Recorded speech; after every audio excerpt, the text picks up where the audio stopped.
Many years ago, I took my first flight across the country in my Arrow, Piper Arrow I had. This was 30-some years ago. And I was flying across with my wife in the plane, and it was nighttime. And I think we were flying either across Kansas or Nebraska at night. It was a clear night. You could see literally for hundreds of miles. And you could see across the prairie these little lights blinking. And these were the lights at airports. And you could see it dark at night, endless black, and these little blinking lights showing where an airport existed in a town. And I felt that I reminded myself of that movie E.T., you know, that little alien that had that little blinking heart.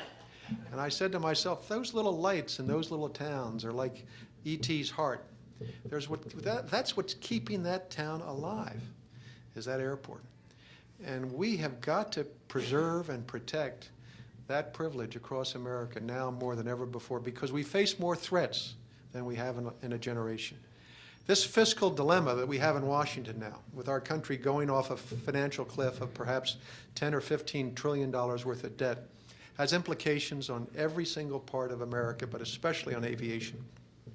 We are a vulnerable industry. We have seen that our political support is very fragile sometimes. And we have got to unite together, and we've got to all become engaged in a way that we have never been engaged before. We've got to get engaged in the same way those 400 people who assembled in Kansas City 70 years ago to save aviation in 1940 got engaged. And hopefully we can all do that once again to show that we know and we have what it takes to preserve this great privilege of flying and to keep America growing for another 100 years. Thanks very much.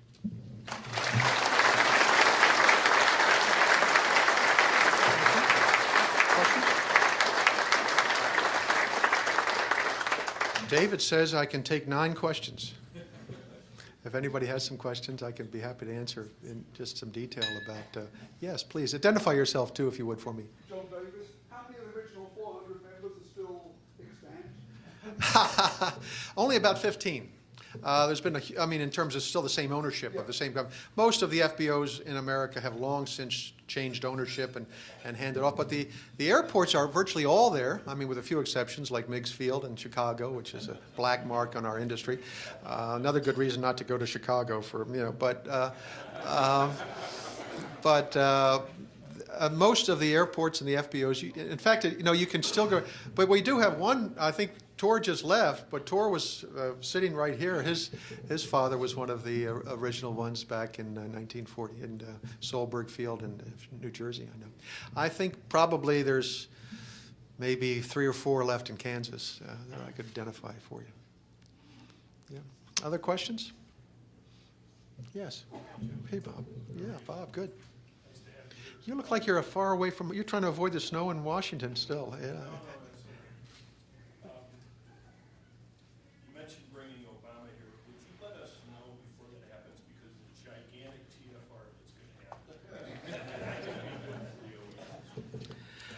Well, that's an issue that I could speak long and hard on, the TFRs. Seriously, though, this new chap that we have now for the general aviation, the TSA. Brian. Can you give us a read on your read on him? And is it better? Is it getting better? Is it, are they paying lip service to us? What's going on?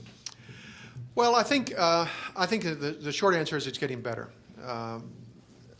But it was just awful when TSA started. TSA, the first administrators were just, as you can recall, when they shut down National and all of the other things, and it was though we were the enemy. And that's what troubles me so much, is that where is it written that the federal government cannot trust the citizens of this nation to do something that we have done safely for over 100 years?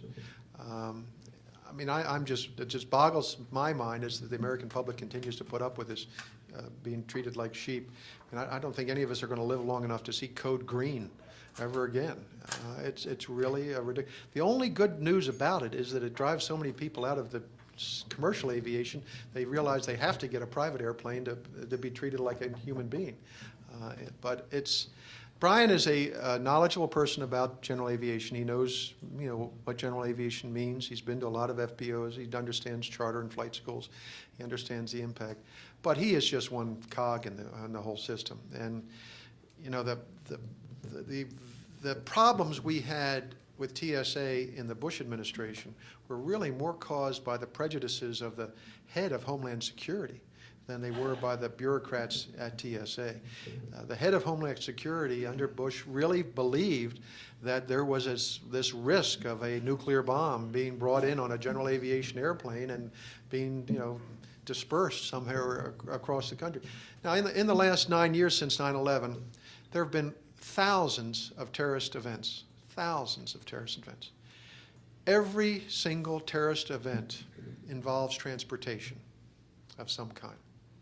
Every single terrorist event involves a person using either their own body to transport something or a vehicle of some kind. Every vehicle you can conceive of has been used by terrorists. They have used ambulances. They have used hearses. They have used rowboats, subways, train cars, helicopters. Every single thing you can think of, they have used. And yet the proportion of the TSA budget the way it's being divided up across all transportation risk is so irrational. It just defies any understanding. Why would you put 96% of all your effort just into commercial aviation, commercial airliners, when in fact you can make the case that by about 10:30 on the day 9/11, in the skies over Pennsylvania, when the rules changed about what passengers can and cannot do in an airplane, that problem was solved with that and the hardened cockpit doors. I mean, it is so irrational the way we're wasting money in this, and in my mind, not really improving the risks of defeating a terrorist one iota. And for them to go out to an airplane at a GA airport and say that's a risk. And I know it's not going to be Brian's fault. It's going to be some congressional hearing. And I was so worried last month when they had that plane crash in Austin, and I was just hoping and praying that that wasn't a stolen airplane, because if it had been a stolen airplane, they would have had a hearing the next day requiring all sorts of new regulations on airplane tie-downs and fences and stuff. Thank God it wasn't. But we're only one congressional hearing away from further stupid rules in this area. Any other question? Did I speak too harshly on TSA there? You're the airport manager. Okay, I want to make sure. But I hope you all. I'm just mad because they took away my shaving cream last week, But again, thank you so very, very much for your patience and listening. I appreciate it to be here, John.